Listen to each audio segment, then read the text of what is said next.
Welcome to stage 17 of the Giro d'Italia, and I am joined by a special guest. The manager of the Doimo team has hopped on the broadcast for the finale of the Giro, so we're very happy to have a special guest with us. Go ahead and introduce yourself, Miles. Hi, my name is Miles. This is my team. We're currently sitting in 8th, I believe. It's our 7th. We're not doing too hot, but I've got high hopes. We've picked a good team of riders. I'm excited to see how this goes. Well, your team was in 8th place before the Giro d'Italia. Things have changed since then. They're, I think, down to 10th place at this point, so they have some catching up to do. So we're seeing where I stand. That's probably why we're in 10th if you have a manager like me. But I still haven't been fired, which they're still holding on to me. I'm very impressed by that. Well, your first two seasons, albeit in a different format where you created your own riders instead of drafting them, those went very poorly for you. You were last place in both seasons. But the new draft format was kind to you because last season you were 4th place. Very impressive, very impressive. And you're not in last this time around. But in the meantime, with 20 kilometers to go on this stage, we have 3 breakaways. Harold Skofko, Jonathan Kaiser, and the Doimo rider. I'm not sure who that is, but it's someone on your team. So we'll try and get a confirmation on that. But they lead by just 40 seconds over the peloton, so it looks like things are coming back together. Looks like Doimo rider, that's Nigel Morrow. He was a 3rd round pick by you back in the draft many months ago, and he looks like the strongest in this breakaway. So he will win that climb for the mountains classification, but he's very far away from the lead in that, so no threat to the jersey. And there's the main field. We should get a good sprint today, and Doimo does have a sprinter in Robel Nagasi. I wouldn't say he's as good as the other elite sprinters, but he did win a stage in Tirreno Adriatico, and he scored a few points throughout the Giro d'Italia. So do you think your top sprinter can pull a surprise today? I would hope to see he could. I mean, this is looking, that nice downhill descent was nice. Not really sure where he's sitting right now, but I would hope to see a good result. Well, hopefully he's in that front group because things have split up here. I think Eloise Adona of Jupiler is trying to close it down. But the pace has gone up in the main peloton because the lead of Johnny Wouters in the points classification is down to just 7 points.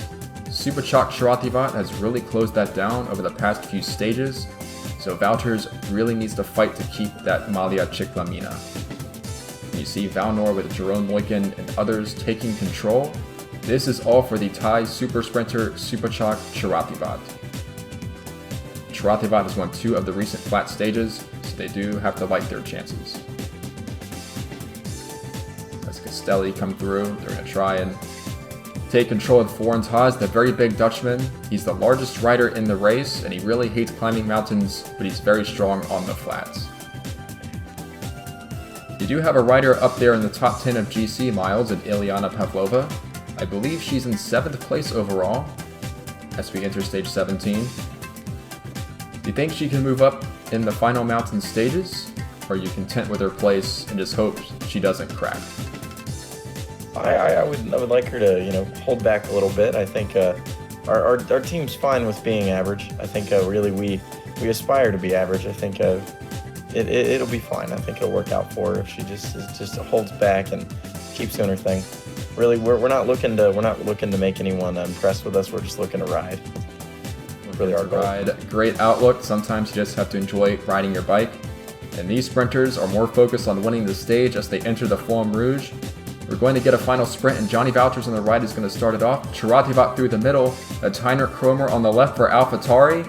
And Heinrich Kromer finally gets his stage win. He's been trying with his team for so long in this Giro d'Italia. And at last, he's gone out and won a stage. And it looks like that group of 11 riders, which was tailed by Javier Lopez, has stolen about a minute on the rest of the field, but none of those riders a threat to take the race lead. Most of them are many minutes, if not hours, behind the lead of Lingxin. The rest of the peloton will just roll through here. I think they're more concerned about the future mountain stages. So a short flat interlude on stage 17. Before we enter the real final act of the Giro, let's go ahead and look at the top riders on the stage. In first place, Heinrich Kromer of AlphaTauri, then Superchak Sharativat in 2nd and Johnny Wouters 3rd. So Sharativat continues to close the gap on Wouters, but he did not gain very much today. Robel Negasio of Doimo was in 4th place, so not bad, Miles, he's got you 35 points. And Ishikawa Kitetsu of Pichor Forestwell was in 5th. The GC, pretty much unchanged. All the big climbers were comfortably in the main field. The points classification, Johnny Wouters again is the leader. It's been that way since stage 3, but Shratibot just chipping away. The lead is now down to 5 points. And in the mountain classification, no meaningful changes. Ibai Lida still leading by 4 points over Josephine Udebaya. And in the team classification, Kyoto is still the leader, no changes there. But that is the end of the boring stages of the Giro, because things are very tight in all 4 classifications. From here on out, who knows what will happen. So with that, thanks for watching, and we'll see you next time for Stage 18. Welcome to Stage 18 of the Giro d'Italia, and we're once again joined by Miles, the manager of the Doimo team, and he's got 3 riders in this breakaway, so he looks good to go out and try and get a stage win because they lead by 7 minutes over the main peloton, and they're approaching the final climb of the Rifugio Panarota, which is a 17-kilometer climb averaging 7.6%. But in the peloton behind, there is a big battle, because the race for the pink jersey for the leader of the Giro d'Italia is really starting to heat up. Lingxin leads Manuel Navarro by just 39 seconds overall, and Jean-Marie Cailloux just a minute 10 seconds back in 3rd place. So it's still anybody's game, with 3 big stages left in the Giro. We're not counting the final flat stage. It's 2 days in the mountains and the mountain time trial. And Vallnord are in control of the race, so they have the team, the race leader, Lingxin. But anyway, Miles, you have 3 riders in the breakaway, including Giovanni Canale. I don't think Pavlova is there, she's still in this group here. Canale is a very strong rider, and probably the best climber on paper in that group. So do you think he can pull it off?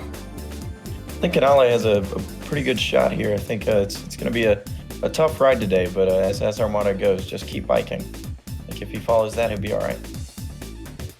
But your team has had a tough Giro. It's been hard to get any stage wins, but this is their best opportunity yet. And we've got a notification for an attack by Giovanni Canale.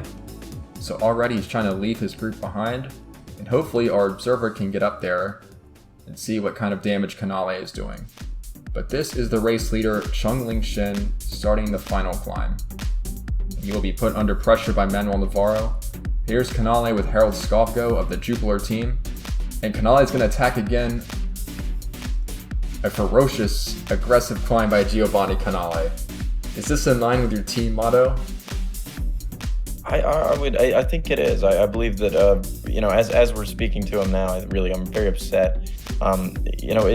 Being lackadaisical isn't something you should be ashamed of, and this kind of hard work it's out of character for our team. But the effort's still there, and I do he's going to be welcomed home with warm applause and all of that. So I hope this goes well in the final 11 and a half kilometers. Well, he's left everyone else behind in that group, and he still has a healthy advantage, but we'll see if the top climbers will try and run him down. There's the blue jersey of the King of the Mountains leader, Ibai Lida. He rides for the Kyoto team, who normally wear pink jerseys, but those pink jerseys not to be confused with the pink jersey worn by Lingxin. So hopefully the viewers can keep track of all the different uniforms here as we get an attack by Carlos Nello. He's in 6th place overall. He's marked by Lida, one of the AlphaTauri riders, and I think Kelvin Moore of Nautalia. Lingxin is there too, but looking a bit under pressure. Sancho is the AlphaTauri rider, and no sign of Manuel Navarro. A big early attack on the slopes of the Rifugio Panarota. Lingxin wants to come through, set the pace. We'll have to see what the advantage is back to the breakaway. Do you think Hackett still have things under control? That's the team in the dark jerseys. Is Manuel Navarro letting the race get away from him, Miles? I could probably see that, but also once again, with Canale as far up, I don't think there's any shot. I really don't. Here's Navarro, and he's a bit far down in the groups because Sancho of AlphaTauri just launched an attack. He's 5th place overall, but some minutes down on Lingxin. That's Harold Skovgo that we just see up the road, and a further 2 minutes in front of that is Canale. So his advantage is being eaten into with under 7Ks to go. and it seems things have regrouped behind. So it seems the race is neutralized a bit. Euskaltel now resuming control of the team in the orange jerseys, that's Rico Rudiger, and their team leader is Jean-Marie Cailloux, who lies in 3rd place overall. And we'll need to figure out the whereabouts of Ilyana Pavlova. I think I just caught a glimpse of her jersey there. That's your top climber for Doimo. And there's Canale, a lone figure at the front of the race.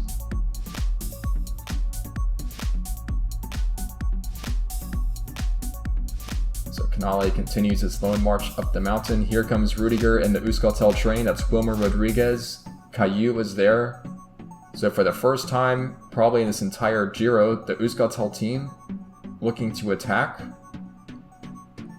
And there it is, the attack by Cailloux. The first time we've seen him turn a pedal in anger. A ferocious move indeed. He's taken Lingxin, Navarro, Sancho, and Nello with him. Well, Cailloux has a tendency to leave it for the final days in the stage races, because in the Dauphiné, he was so far down. And in the final 2 stages, he took back all the time and ended up winning the race. And in fact, the pink jersey's been dropped. Navarro's big attack has cracked Cheng Lingxin. Cailloux deciding if he wants to chase or not, but he needs to. He can't let Navarro get away. And Canale is still in front. There's Canale. We just saw him go around that left-hand bend there. Any words of encouragement for Canale? He needs to hold off the big chase from the climbers. Well, I believe he's really sticking to our motto here. I think he's going to hang back a little bit, and I think that's really following what our team wants. It is good to be the best and the brightest, but at times, you can hang back. You can let that light dim a little bit. You really don't need it. Honestly, I don't think that brings encouragement. I think it gives people's egos too much inflation. I really think that he needs to hold back. Well, Canale has held back for 17 stages, and the first time he doesn't, he goes out and wins it from the breakaway. So chapeau, Canale. And Cailloux is the best of the rest in 2nd place. Navarro just a couple seconds behind further. And Cheng Lingxin once again attacked by Manuel Navarro and once again losing time to the Spanish climber. So this race for the pink jersey has only tightened further on this mountain stage. So no conclusions yet to Tom. He's also a little bit more time, so his Giro hopes continue to fade, but most of the top climbers in that front group around 2 minutes behind. Oh no, but here's Pavlova, Miles, the team leader for you. Your top climber is losing some time, so Pavlova probably going to drop a little bit in the rankings. Although, as you said, she probably was holding back, sticking to your team motto. Wise words for a manager who wants to keep his team down in 10th place. Yes, we aspire. We're doing well in our goal, and I'm very proud of our riders. Very upset with this win today, but the effort was there, and applaud that. But well, some would say 10 is a lucky number, so that's why you stay in 10th place. And of course, you do have to show you're still a competitive team in the VeloTour every now and then. So that's why Giovanni Canale has decided to go out and win this stage. The rest of the riders are coming through here. We'll go ahead and take it away to the stage results. So for stage 18 of the Giro d'Italia finishing at Rifugio Panarotta, Giovanni Canale from the early break is the lone survivor. So he joins Josephine Udebaya as the only 2 riders to win from breakaways so far in the Giro. He was 32 seconds ahead of Jean-Marie Cailloux. Manuel Navarro in 3rd place at 42 seconds. So he has gained a further 26 seconds on Cheng Lingxin, accounting for the time bonus of course. Lingxin and Sancho were 4th and 5th, within a large group including Evgeny Balashkov, Rico Rudiger, Nicholas Vollenweider, Hippolyte Toutain, and Kelvin Moore, rounding out the top 10. They were 1 minute 27 seconds back. Pavlova, she lost 2 minutes 43 to the winner. And in the GC, it's even closer than before because Cheng Lingxin's advantage down to just 5 seconds. Jean-Marie Cailloux, such a quiet threat he is, but he is now just 26 seconds back. This really is anyone's race with 2 big stages remaining. Toutain remains 4th, Luis Sancho 5th. In fact, most of the top 10 unchanged, except for Ilyana Pavlova. She has dropped from 7th to 10th. No change in the points competition, and in the King of the Mountains classification, Another victory for Doimo as Giovanni Canale scored points throughout the stage, and he has taken the lead away from Vallnord. So I'm sure Miles will be very disappointed with that to see more of his riders on the podium. And in the team classification, Euskaltel-Euskadi have finally taken the lead away from Kyoto. So that would be a big boost to everyone else if Kyoto were to somehow not win that competition. So I think a lot of teams rooting for Euskaltel in the final stages. So what are your impressions from these results, Miles? Do you think Canale is going to hold on to that King of the Mountains jersey? I would hope to see he loses it quite promptly. It's been utterly disappointing to see the team perform so well on a stage. Thought we were doing really well prior to this, but alas, you can never be happy all the time. I think life has its sadness, and this has certainly brought me a great deal of it. I'm very sorry to hear that, but good news is that you're still likely in 10th place overall. And hopefully Castelli can go out and win some stages and win some classics after the Giro and make sure you get back into your last place position. I would hope to see it. With that in mind, we'll go ahead and take it straight into stage 19. The mountain time trial of the Giro, a very anticipated stage. It finishes atop Cima Grappa, which is a very difficult climb. And we're joining the race here, Vallnord, Egan Kalas, and Liana Pavlova. They are out on the course. Pavlova coming up to the first time check, 27th place, just 29 seconds back. She has some catching up to do on the uphill section. So the first few kilometers of this course are flat, and then the final 18 or so are all uphill, and it becomes a very difficult steep climb. Currently the best time set by Yannick Verhoeven at the finish. So do you think this course is suited for your team today, Miles? Or are you hoping that Pavlova loses even more time? I certainly would hope to see a time drop once again. I think losing time it's never a bad thing. So yeah, I don't think we're going to fare too well, and I'm not too sad about that. Well, we never got to hear your thoughts about Doimo's performance in the earlier races throughout the season. Some highlights including Robel Nagassi's victory in Tirreno Adriatico, and Ileana Pavlova was very strong in Tirreno Adriatico because she finished that stage race all the way up in 4th place. So I'm assuming you were very upset with the performance of the riders in those races, hoping for worse results than that. Certainly, I'm quite upset. And I'm frankly surprised they're still on the team. But it is what it is. We can't make any changes last minute. I think our next draft, we're certainly going to find riders who are more committed and dedicated to our motto. And really, I think once we do that, we'll be happy again. Well, this is the type of variety you need in the VeloTour because not every team is going all out to win season standings like Kyoto and AlphaTauri, who are led by such ambitious managers. Kyoto led by Ali, who is the defending champion, hoping to become the first 2-time winner of the VeloTour, and Dizak, who's had better performances with each passing season, now trying to break through into first place. But on this stage, the top climbers and the riders contesting the final Maglia Rosa, they are on this uphill section of the course, and we'll have to see what their times are at the finish. So it'll take a while for the riders to get up here, because after all, it is a very steep mountain. And at the finish line, I think a new time is going to be set by Sergei Ignatiev, because at the second time check, he's faster than Yannick Verhoeven.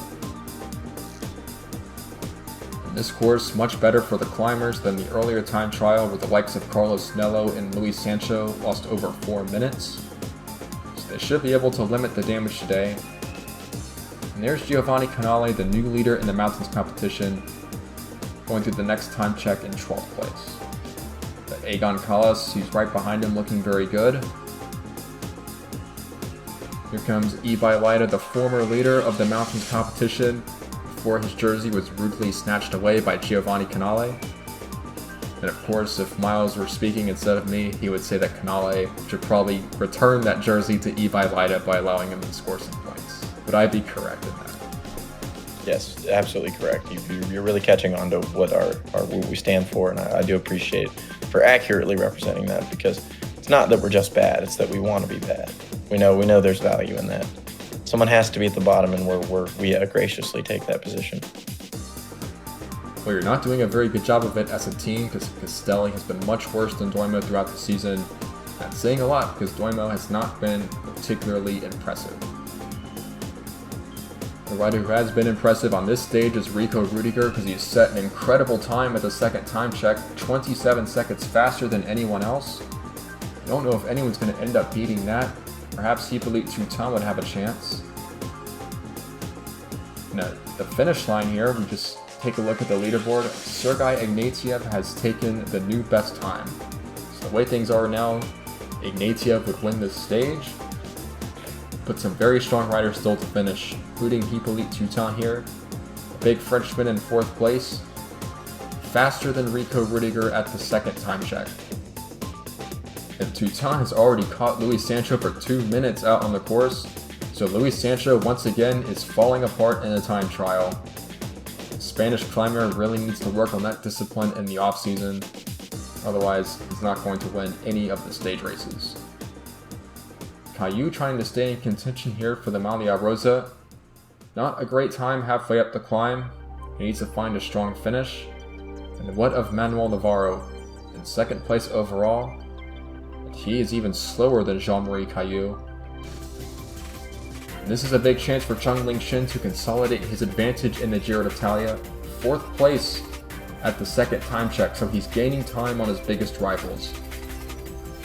This could be the stage where Lingxin wins the Giro d'Italia, because so far he's riding a lot better than his big rivals. Into the final kilometers now. Callas is finished. Where is Giovanni Canale? The observer being a bit casual there. Not giving Canale the screen time he deserves. Although Miles might agree with that there.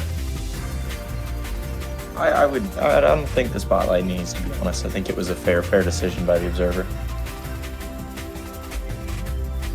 Straight from the mouth of the manager himself. Now here comes Ilyana Pavlova, who's making a strong finish. She's actually been very rapid on the climbing part of the course. 5th place at the finish, down to 6th after Rudiger finishes. So Rudiger's got the new best time. A solid performance by Pavlova. So trying to defend the top 10 place on the leaderboard for the Bulgarian climber. Here comes Toutain. He's been fastest so far. There's Yevgeny Balashkov. He's caught Kelvin Moore, though Kelvin Moore dosing his effort a bit better. So Moore will pull away a little at the finish, but not a good time for the American. Balashkov's going to be a lot faster. Hi, fellow cycling fans. And another commentator has joined the show. Welcome to the manager of the Sismic team. This is Drew, spectating the mountain time trial here on stage 19. And this is the fastest rider on the course so far, Hippolyte Toutain. Rides for the Kyoto team, the big pre-race favorite for the Giro d'Italia, before he cracked on the mountain of stage 15. But he's still in 4th place overall. 6 seconds faster than Rudiger. As one of Drew's riders comes through there, that was Carlos Nello. He's lost a lot of time in the time trial. Hey, we made it. That's what matters. Just trying to limit the losses, but what of Jean-Marie Cailloux? He's trying to win the Giro overall, 7th place at the finish. But how does that stack up to Manuel Navarro and Lingxin? This 3-way battle to win the Giro is coming to a head on the mountain of the Cima Grappa. Navarro about to finish now, the leader of one of Drew's big rival teams in Hackett. But Lingxin, faster than all of his rivals and 3rd place on the stage. But the win is going to go to Hippolyte Toutain, his 2nd time trial win of the Giro d'Italia. So let's look at the stage results for stage 19, the big time trial. We always expected it to be decisive, and it may have given Lingxin an insurmountable lead. So Hippolyte Toutain wins the stage by 7 seconds ahead of Rico Rudiger. Lingxin is in 3rd, Egon Callas 4th, Yevgeny Balashkov 5th at 50 seconds. Sergei Ignatiev had a good ride today in 6th place for Hackett. Jean-Marie Cailloux lost a minute and 10 seconds. About 30 of those were to Lingxin. Manuel Navarro had a tough stage. In 11th place, 1 minute 58 seconds down. And unfortunately, Drew, your top climber, Carlos Snello, who started the stage in 6th place overall in the general classification, he has lost many minutes. So that's unfortunate. Don't think that was part of the plan? Do you think he should have performed better, or was this an expected result? I thought he'd do more blood doping. Perhaps Sismic's doping program not quite on par with some of the other teams. But look at the updated general classification. Lingxin of Vallnord extending his lead. He's now 59 seconds ahead of Jean-Marie Cailloux, who's moved up into 2nd place. Manuel Navarro is down to 3rd after another difficult time trial. Tuta has gained back some time, but he's still in 4th at 2 minutes 11 seconds. Evgeny Volashkov is in 5th at 5 minutes 55. Rika Rudiger up to 6th at 6 minutes 6 seconds. Ibai Leida breaking into the top 10. Carlos Snello dropped from 6th place down to 11th. Evidently put in the wrong blood bag before the stage started. Yeah, we're gonna have to. I mean, I thought we had a great, researcher working with us at the University of München in Germany. But I think we're gonna have to fire or replace him with our next best contact, which is the Barry Bonds. Well, the sports science, very important in the sport of professional cycling. Definitely want to make the most of marginal gains, and having a better doping program is one way to do that. You sure know a lot about doping, don't you, Charles? I certainly do, and Miles, whose team is on a quest to finish as slow on the leaderboard as possible, has sworn off of the forbidden substances, so riding a clean race at the cost of actually trying to win. Sometimes better to ride with integrity. But meanwhile, in the points classification, Johnny Voucher is still the leader by just 5 points, but no changes there. That race will go down to the final flat stage before that is decided, and in the King of the Mountains competition, Canale is still the leader ahead of Leida and Udebaya. In the team classification, Kyoto have reclaimed the lead because it was a time trial, and that is what we expect from Kyoto, with Euskaltel-Euskadi down to 2nd place. But one more mountain stage in the Giro before the flat finale, so it will all come down to the Monte Zoncolan. Can Cheng Lingxin defend his lead, or will Jean-Marie Cailloux and Manuel Navarro pull off the big upset?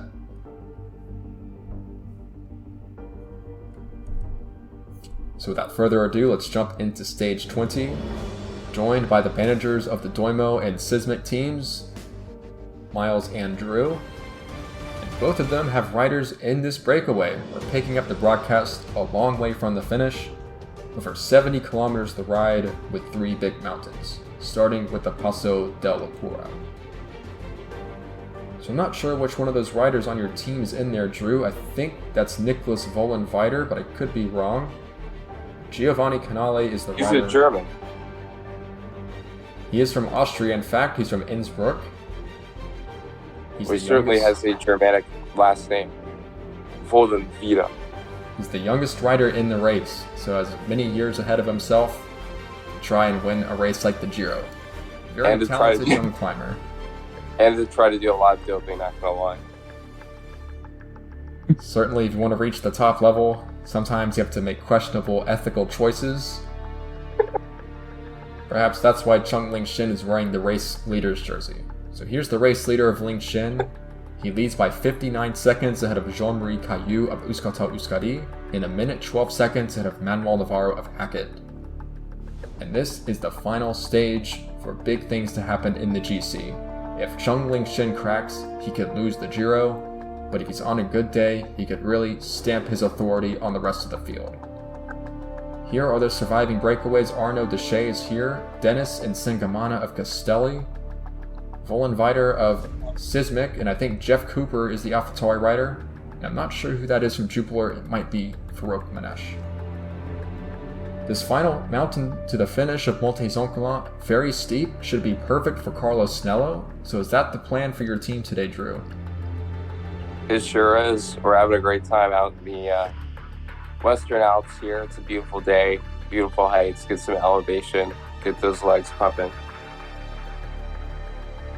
Certainly their increased red blood cell count should be great for these high altitude climbs. Of course. Now, Miles, We I have to ask, we do whatever has your it takes to team have. incorporated any of the doping practices into their training regimen, or is it all just bread and water? Is it a clean race for the Doimo team?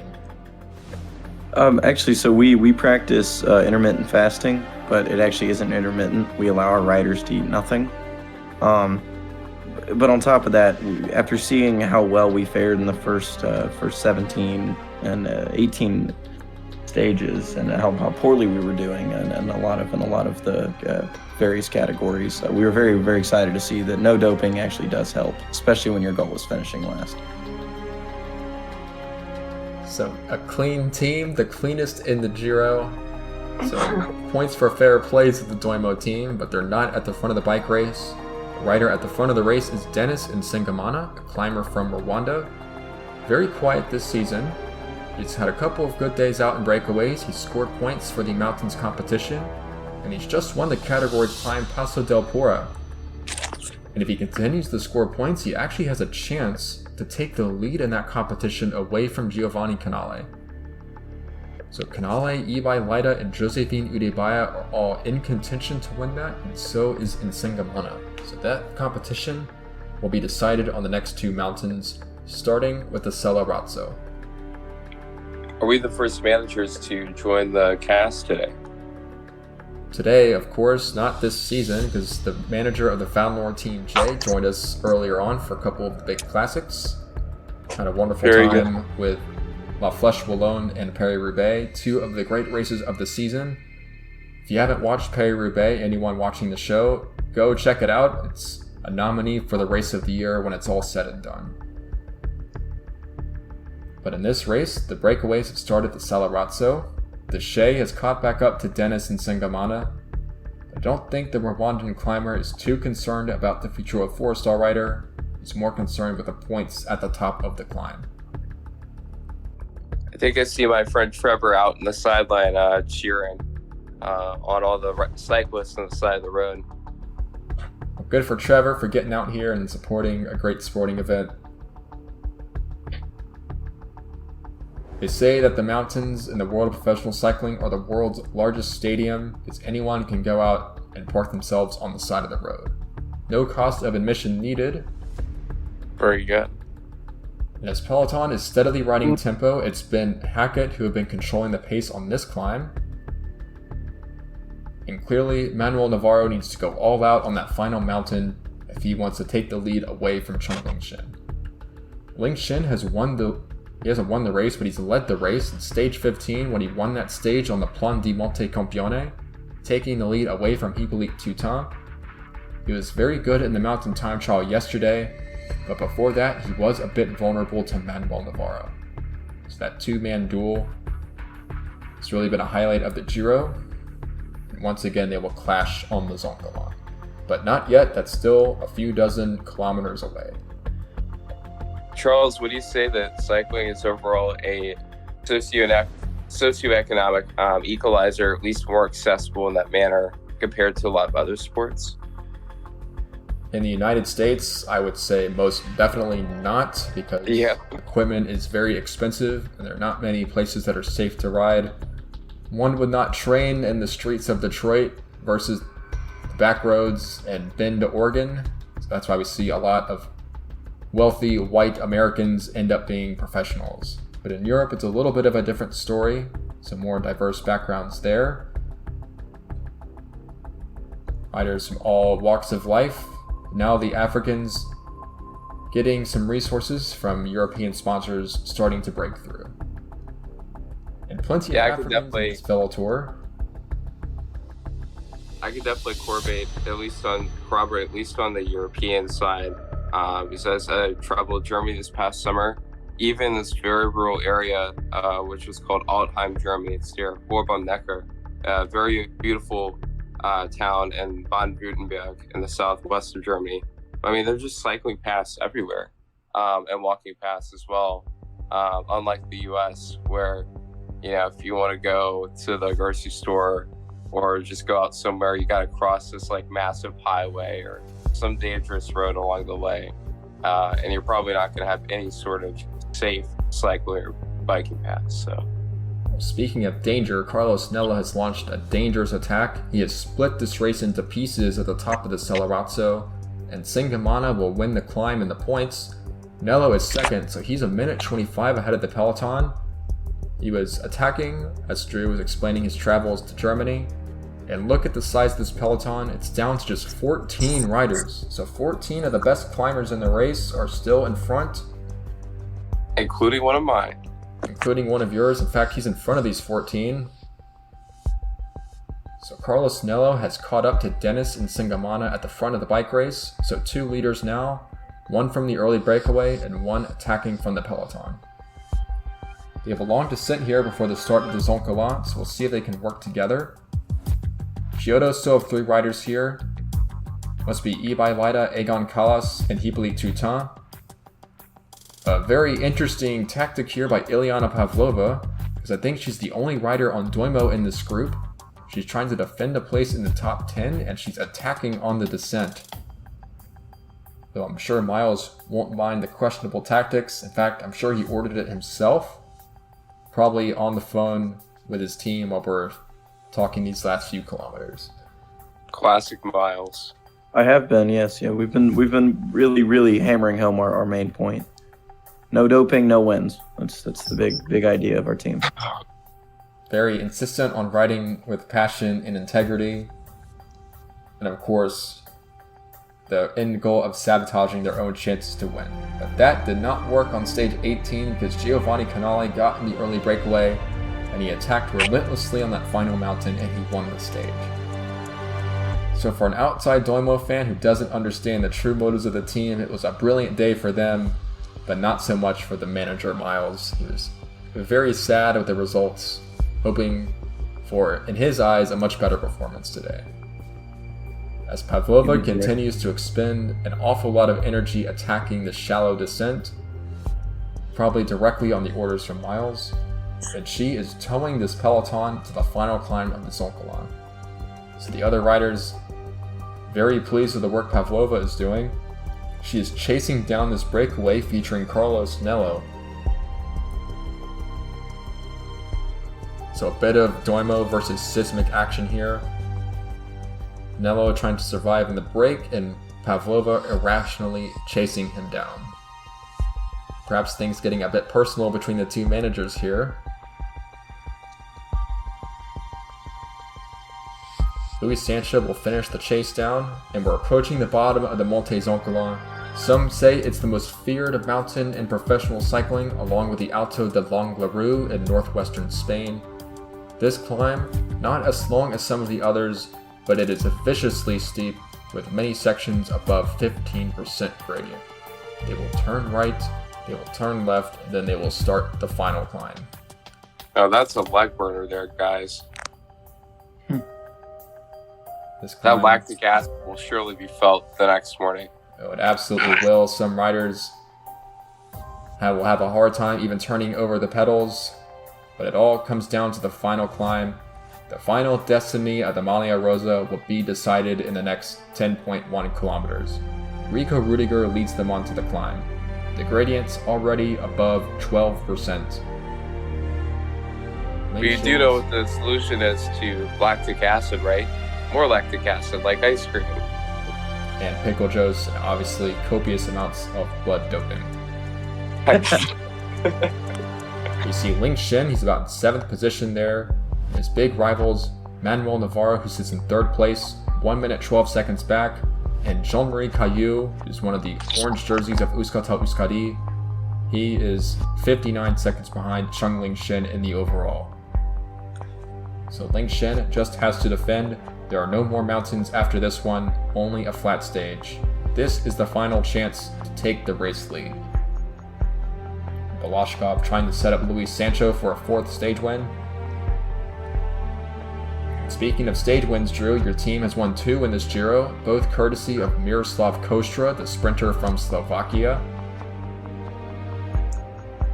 That's a country where I might go this summer. Probably had a hand in why he's on your team, but he's had a very good season. He's continued that in the Giro d'Italia. The pacemaking starting to hurt the legs of the riders at the back. Rodolfo Lucci, the very aggressive Italian, has been dropped. 15% is the grade now. And you see riders cracking. Pavlova looking very tired.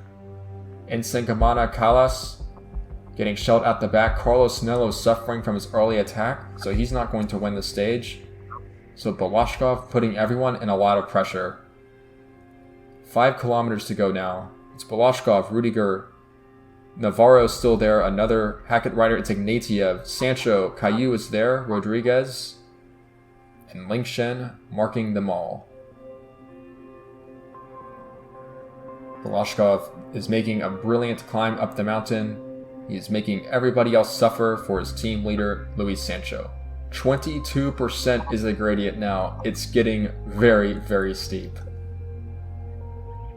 An absolute leg breaker of a climb. Don't try this at home, kids. And Euskaltel finally taking control. In an attack, it's Luis Sancho. He's drawn out the others. Cailloux and Navarro have followed him. And look who's marking them. It's Cheng Lingxin. He's not going to let Navarro and Cailloux get away. Teuton just grappling to stay on terms. Rudiger, he is cracked. It's just 4 riders now. It's Sancho, Cailloux, Hackett, Manuel, Navarro, and Cheng Lingxin. And Navarro's going to attack. And Lingxin is suffering. Lingxin is getting dropped.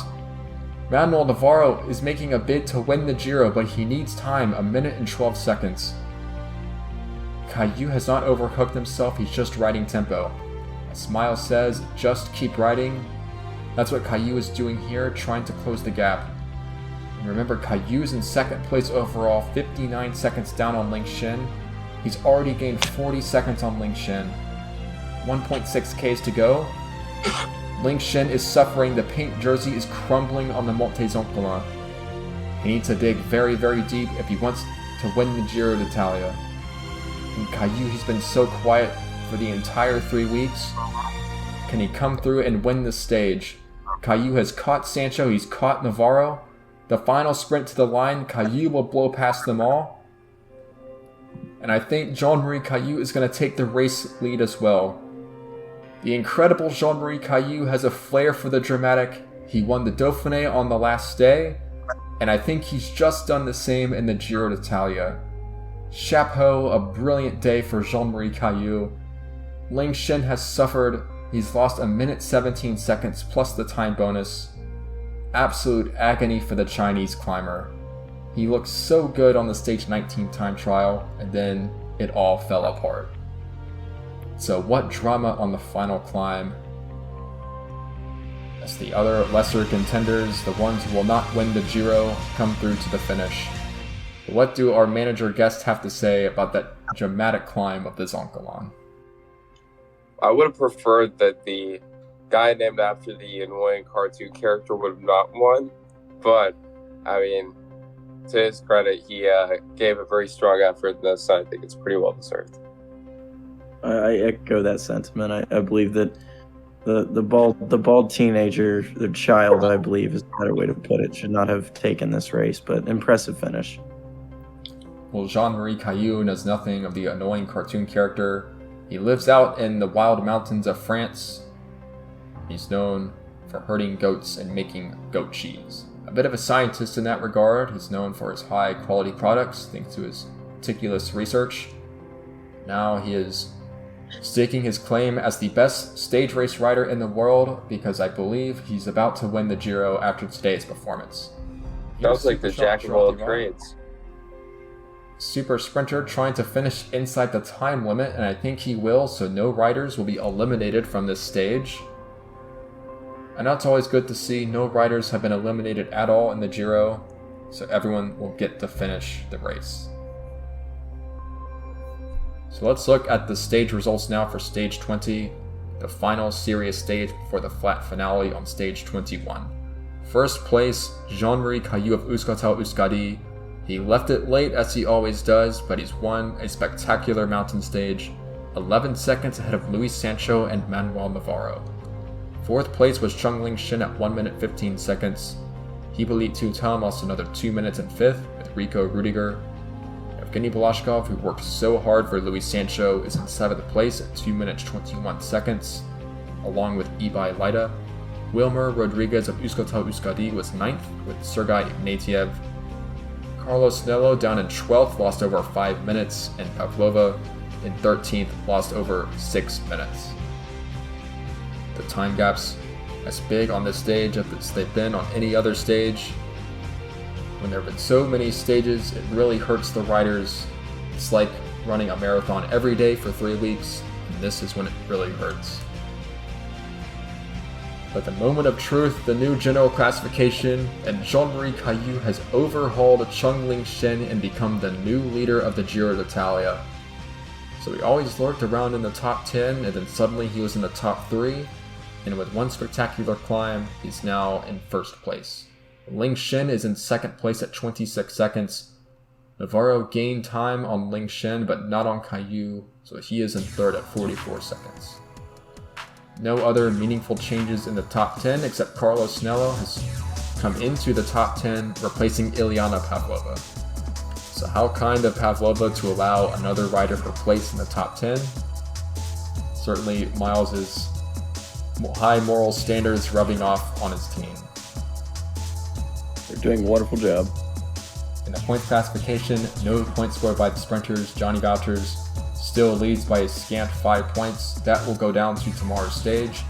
And Dennis Nsengamana from the breakaway has shocked everyone and taken the lead in the mountains classification by a single point ahead of Giovanni Canale. So once again, Doimo allowing other riders to jump them in the standings. And Nsengamana is going to win that jersey, so Castelli have taken a pretty unexpected win in the mountains. In the team classification, Euskaltel-Euskadi have taken the lead away from Kyoto, and they will win that after stage 21. So jubilation for non-Kyoto fans, hoping other teams will catch up. And look at Euskaltel-Euskadi, they lead the GC, they won the stage, and they lead 2 other competitions. So this team, who were in, I believe, 9th place at the start of the Giro d'Italia, are going to make a huge ascent up the leaderboard. But there's still one more stage, the flat stage. And it's a short one, just a sprint. So we'll take it around 20 kilometers from the line here, and there is a break, which I think features Carlos Nello.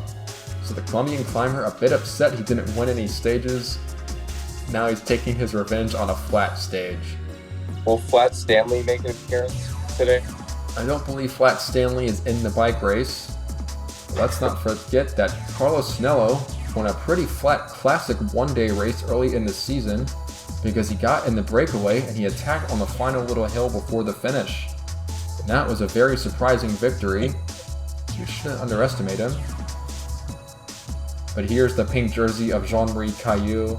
He waited 20 stages to get that jersey on his shoulders, and he's finally done it.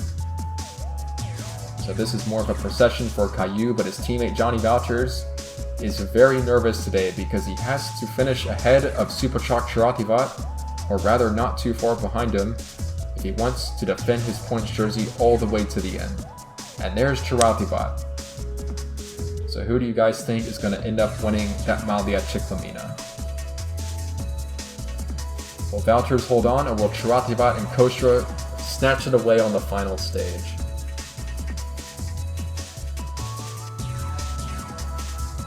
It seems the managers don't have an opinion, the guests a bit jaded after so many stages of commentary, and that is to be expected. Here comes Castelli with Davide Lagana, their top sprinter, gunning for a second stage win.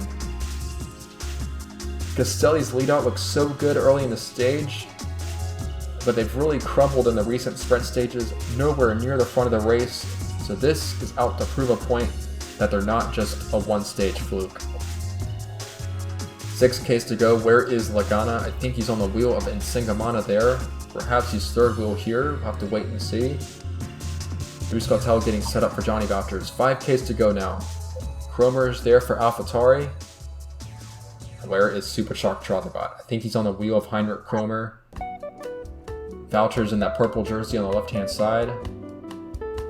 And Lagana in the hot seat. 3Ks to go now. They're going to turn right. And then it'll be the final sprint royale. They're going to turn left. Actually, I had my course directions mixed up, but here's the Foam Rouge. Lagana's going to go for it a long way out.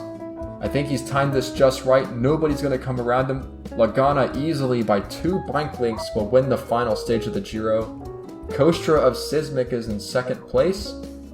Chirativat was 7th and Valters was 9th, so we still don't know who's going to win that points jersey. Neither rider was really up there in the stage placings, so it'll come down to the absolute slimmest of margins.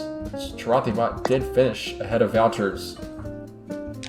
But in the meantime, Cailloux finished comfortably in the peloton. He will win the Giro. But we'll take a look now at the final results of the final stage of the Giro d'Italia after a long 21 stages. Davide Lagana wins the stage ahead of Miroslav Kostra, then Robillard, Nagasi of Doimo, Bosmans, Matsuoto, Chirativat, Kitetsu, Valters, and Banabi. And then in the GC, the complete top 30 will score points, but the final top 10, Jean-Marie Cailloux, Cheng Lingxin, Manuel Navarro, Hippolyte Toutain, Luis Sancho, Rico Rudiger, Yevgeny Balashkov, Ibai Leida, Kelvin Moore, and Carlos Nello. And of course, other riders in the top 20 had great races. Egan Callas and Wilmer Rodriguez were great teammates for their leaders. Josephine Udebaya, a real revelation, she won a stage and finished high up on several others. So let's not forget the protagonist of stages gone by in the Giro, because it really is a long race and it's easy to forget the earlier stages. In the final points classification, by just 2 points, well, that is unheard of in a points jersey competition, but Johnny Valters by just 2 points has finished ahead of Superchalk Chirativat. So in the end, Vallnord could not steal that jersey away. Kostra in 3rd was 17 points back. And Sengamana seals the win in the mountains classification, and so does Euskaltel-Euskadi in the team classification. So an absolutely perfect Giro for Euskaltel-Euskadi, a team that we did not expect too much from in this race besides a high finish from Cailloux, and they've done more than that. They've won the general classification, they've won 3 stages, they've won the points classification, and they've won the team classification. Hard to do any better than that, and they will jump a long way up in the team standings. So what are your reactions to the Giro, Drew and Miles, after the final stage? Very good race. I'm very happy to see where my team finished. I thought we had a very impressive performance. I was very content with the fact that we stood true with no doping, and we also stood true with our motto of just keep biking, because honestly that's all it is. Looking at it as a race, it gets in your head. You just need to bike. It's a bunch of dudes biking, and you stick with that and you'll be okay. Yeah, more of the same for me. I'm very happy to see Miroslav Kostra do so well on this stage and really represent our team well. When I've been telling him, especially for these flat stages, he's just got to believe in himself, believe in his teammates to push him through and do the dirty work necessary. And I'm very happy to see that pay off. And I think we'll go have a little celebration, get to some of that nice French wine now. Absolutely wonderful. Or maybe a glass of Prosecco. We are in Italy after all. And Kostra did win 2 stages earlier on in the race. So he's actually had a really strong Giro, and he was already one of the higher scoring riders going into the Giro. And that's not bad at all for a 6th round draft pick. And Doimo got themselves a singular stage win as well with Giovanni Canale. Go ahead and see if we can find the updated team standings, because a lot has changed since the start of the Giro d'Italia. So we'll go ahead and pull those up now. So since the beginning of the Giro, many points have been scored, and Kyoto are still the leaders. In fact, I think they've extended their lead over AlphaTauri, or maybe it's around where it was, but not much has changed in terms of the gap between those two. Vallnord have closed the gap to AlphaTauri in 3rd place. They're now just 60 points back, and they've really made gains. They won 2 stages, actually they won 3 stages. They had Lingxin up there in 2nd place overall. Euskaltel-Euskadi have made a massive leap. I think they were in 8th or 9th at the start of the Giro. They've gone all the way up to 4th, because they had a quite peerless performance in that race. And they are right back in the thick of things, because there's a lot of classics coming up, and Euskaltel-Euskadi are quite strong in those flat cobbled races. Hackett are down 1 spot to 5th. Sismic down one spot to 6. They've lost ground on the rival teams. Now Talia have come up to 7th place. Doimo has actually moved up to 8th against the wishes of their team manager, as Jupiler and Futura Forrestal. They had the worst Giros of any of the teams. Futura Forrestal at least won a stage with Tyrus Tosh, but Jupiler, they did not accomplish very much at all. And Castelli, despite their gains, they won 2 stages in one of the jerseys, but they are still in last place. So despite some minor successes, Drew, your team has actually lost quite a bit of ground in the Giro d'Italia. So the other teams behind had stronger performances in the overall standings. Do you think your team can bounce back in the classics? I think with a little bit more ingenuity on the blood doping side, we can make anything happen. That's the spirit. I think Miles would be pretty upset that he sees that +2 beside Doimo in the change column. He's probably hoping they would go down closer to last. I was hoping to take a point, I guess. I would think so, yeah. And finally, we'll end the broadcast and look at the individual standings, the highest scoring riders after stage 21. It is still Ibai Leida in first as he was before the Giro. Matsuoda still second, but Cailloux has come all the way up to third because he won the race overall and he won a stage. 2 is now fourth. Sancho, Navarro, those big climbers that were up there in the GC, they're moving way up there. Kostra hanging around there for Sismic, tied for 7th place.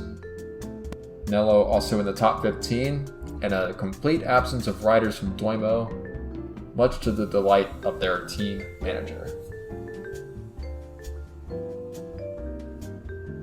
And some flat classics are coming up, so Kostra could score a lot of points and improve by a few places, but of course the team competition much more important. And it's worth noting that most of the remaining races on the season are for sprinters and for classics riders. The real last 2 chances for the climbers are the Giro di Lombardia, which is a 1-day race, and of course the finale of the Tour de France. So this was the big chance for the climbers to make their move on the leaderboards, and they've done certainly that when it comes to Cailloux, but now they'll take a backseat going forward.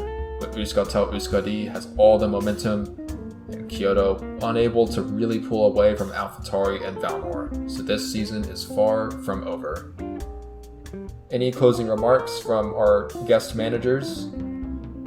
I believe this was a fantastic race. Was really happy to be able to come along for these couple of stages. It's been an incredible thing to watch.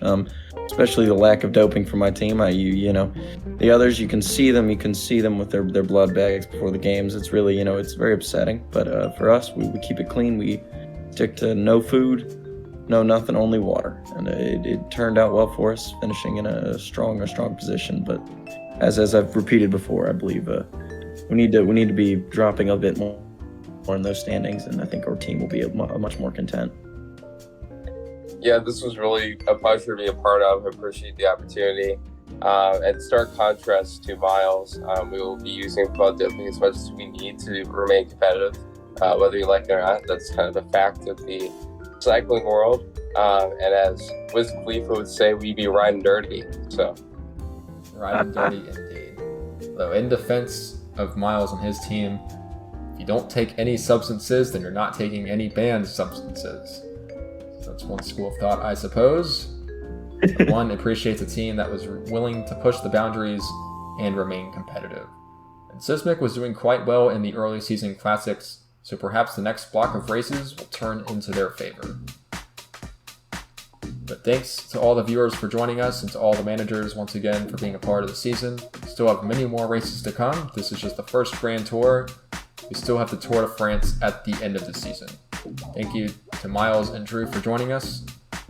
Miles, I hope you recover after your long night before pre-race partying. I appreciate it. Certainly wants to make sure he and his riders have plenty of fun. Of course, to Drew for joining us in the middle of the broadcast. So with that, thank you for watching, and we'll see you next time for the Hamburg Side Classics.